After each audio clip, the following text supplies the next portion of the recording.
Hey, this is Matt. Once again, what about to end of the video? This is another paid request. This time for Edward. Thank you so much for that. And for those interested in requesting any type of videos, whatever it may be, feel free to send it. Either directly to my PayPal or join my Patreon. Both links are down below in the info box. And Edward wanted me to talk about 2 more episodes of South Park Season 10, Episodes 7 and 8. Now, it's funny, this season has been so schizophrenic.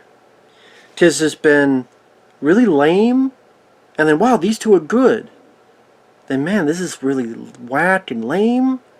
And now this is really good, these 2 episodes. So it's like, the Cartoon Wars were great, 2-parter. This one is episode 7, where Cartman's mom has had enough. They get some nannies that don't work out, because Cartman's like the devil. So they get the dog whisperer, Caesar Milan. And that whole thing, that's a fun episode. And then episode 8 is the Warcraft episode, which is considered one of the best. And it is a very fun one. So it's weird, it's like, you get either really lame, like the Towelie getting high, and he changes book, and then Oprah's, I almost said her titty, but no, her vag and asshole start talking with each other with a conversation. But then you get this, like episode 7 is a very fun one. Easily one of the best of the season. He's out of control. Apparently he handcuffed a kid because he called him fat and tried to reenact Saul. So the mom, you finally get the mom realizing she's had enough of it and she's losing it. So there's some reality shows at the time, Nanny 911 and Super Nanny. I believe they were British reality shows that I never saw, but they sound vaguely familiar. Because nowadays reality shows are kind of, thankfully, in the back burner. Maybe I'm wrong about that and I just don't watch TV anymore. But they do seem like a bit more, they seem less talked about. I mean, I guess with YouTube, that's the ultimate reality show, I guess.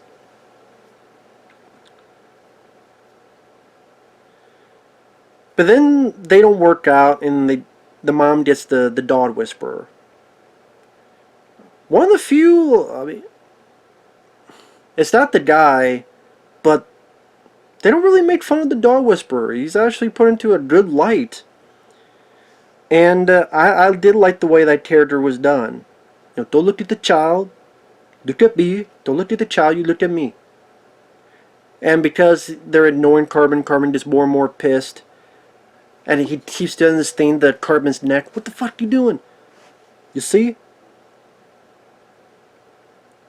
I've not looked at the child. And I'm doing this. Until he gets a submissive... What do you say? Until he's submissive. See? You're the dominant one. Okay? Do you have a leash? You see how I carried the child? I do not look at him. I do not talk to him. I do not need his input. He's supposed to follow you, not lead you. He follows you, not you follow him. And when Cartman complains, he like keeps nipping like on the neck and gets the mom to do it. Like seeing Cartman get some of his just desserts, and I like the way they have this dog whisperer. It just creates some laughs, creates some fun bits of animation. Like when they keep doing it, and then Cartman gets this sort of on his back submissive look like a dog.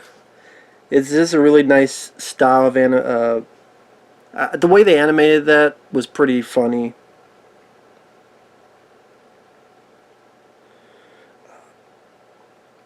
And other little things, like Cartman wants help from his friends, but his friends ignore him. I like that they have Butters with them to play Monopoly. For those who don't know, I'm a sucker for that character Butters, so it's always nice to see him in there. Cartman doesn't get his way, he's going to run away, but it only lasts a couple hours. He wants the guy gone, but she won't have him gone. They keep doing these things to make him listen. Ultimately, he gets the idea to kill his own mom, but then there's an angel-devil thing. And I never thought this show would reference Altered States. And that was a nice pleasant surprise because I liked Altered States. That was a film from around 1980 starring William Hurt, may he rest in peace. There was a guy doing experiments in this, I forget what it's called, like this isolated chamber, and it's to tap into the inner past memories of our primordial age. But by doing that with these chemicals, his body starts changing. And there's a bit in the movie where his body's all going crazy. He's going down a hallway and he keeps pounding the wall and it changes all over. They do the same thing here with Cartman. And I thought that was, being, again, a fan of that movie, never thought it was like an out of the blue reference, but kind of works at what the kind of evil good fighting over, like the one person they would fight over, his mom. So I thought that was a funny, cool, that's a reference that works. They don't reference movies all the time, and then when they do something like that, that made it more refreshing.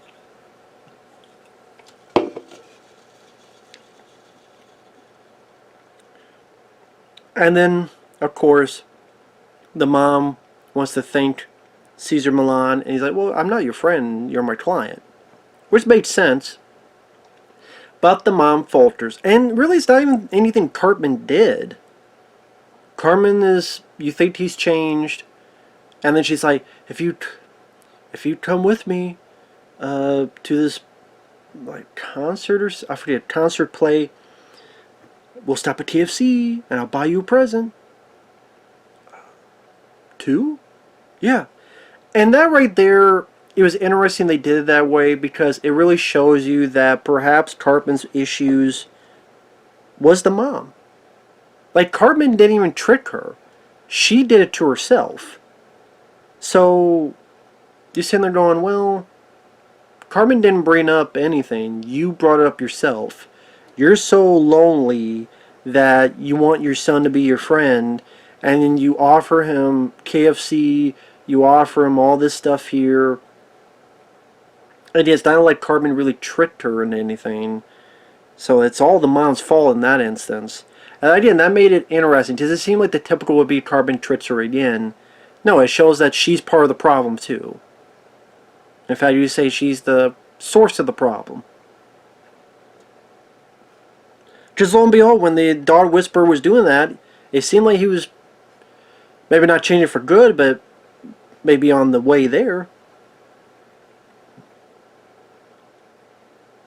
But that was a fun, interesting episode. I did quite enjoy that one. Then episode 8 is the Warcraft one, World of Warcraft, which I never played, but I know of the game. That's one quick rant. Episode 8 of Season 10 is when they start a new theme song. Why? It sounds so... like, the lyrics are the same, and the scenery is the same, but it's no longer that... now it's like this stupid... I don't know how the fuck you describe it. They changed the theme song for no damn good reason. It sounds awful. It's a big step back. And I'm like... why did they do this?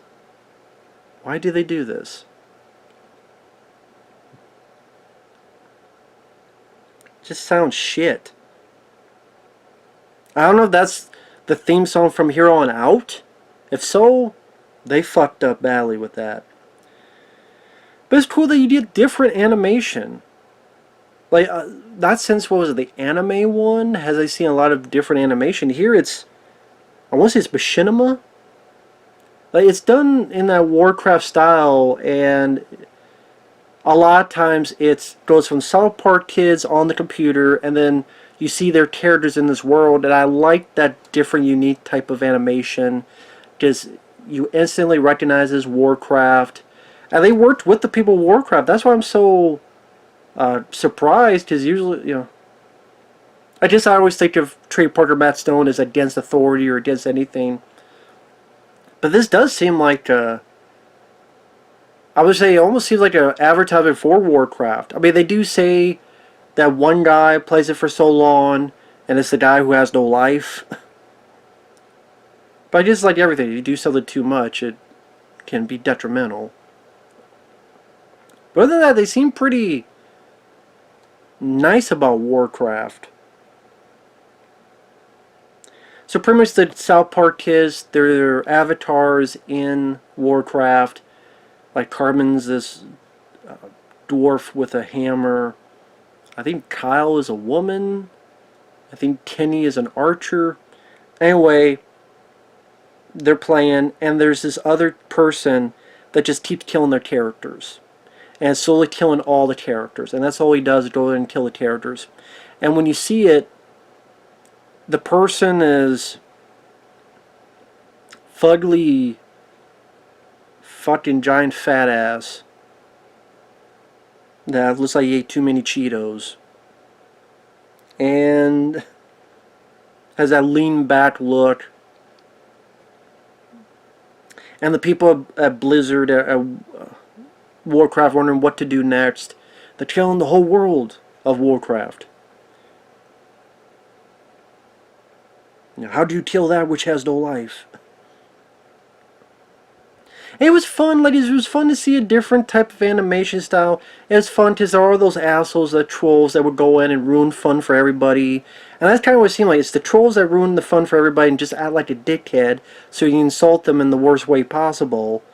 And you see that type of asshole troll get a comeuppance. So you have the kids deciding they're going to be the same, and so they up their ranking and they slowly turn, and it was like fun new designs to see the kids get bigger and saddier and all this shit on their face. It's one of those things where, goddamn fucking hat. It was fun to see in that nature, those different designs. And then like there's a montage as I think the Kiss song "Live to Win," ba da da da da da, "Live to Win." Like that was a great addition. Butters has a nice little cameo because they're trying to get everybody to help out. And Butters, probably my favorite line is, "Butters, you said you had a computer, and you were on it all day." And Butters goes, "Yeah, but I'm playing Hello Kitty Island Adventure." Just the voice of Butters and that weird just innocence. I don't know what it is. Like that one line made me laugh. Just the way he said, "Well, I'm playing Hello Kitty Island Adventure."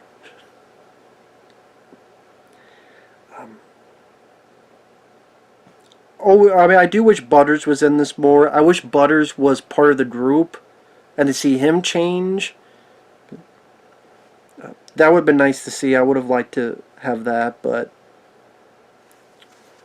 like I said, I like the story of the episode. I like the new designs of the characters as the weeks go on, and they just regress. I like them employing the different type of animation that's more like the Warcraft game. The dad, Stan's dad, gets to be involved, and he decides to help out, and the publishers of the game have this sword, and so Randy, Stan's dad, had to get to a Best Buy. That was nostalgic because sadly, let's face it, Best Buy, I don't even know if they're still around. If they are, it won't be very long. And it's sad. There will be a time where Best Buy is altogether gone. If we're not there already. So that was nostalgic, seeing the sign, because I remember going to Best Buy from time to time in my 20s. And get in, get the sword, they kill the troll. And now it's like, well, what do we do now? What do you think? We play. You know, like they wanted to play. Now we can play the game. Very fun, kind of an endearing episode. I didn't for the most part, fairly complimentary on Warcraft, which is surprising. I mean, just knowing how or thinking of how the South Park guys are. Like I said, these were two strong episodes back to back. It's just crazy how we go from like two really shitty episodes, and episodes 5 and 6, and then we get these two strong episodes in 7 and 8. Again, a very schizo season. Like you have some of the best of the show, and then some of the worst of the show. I'm trying to remember if it was this season. I wonder what someone's told me, like what was the turning point of South Park. I don't know. But it was great to see two winners back to back.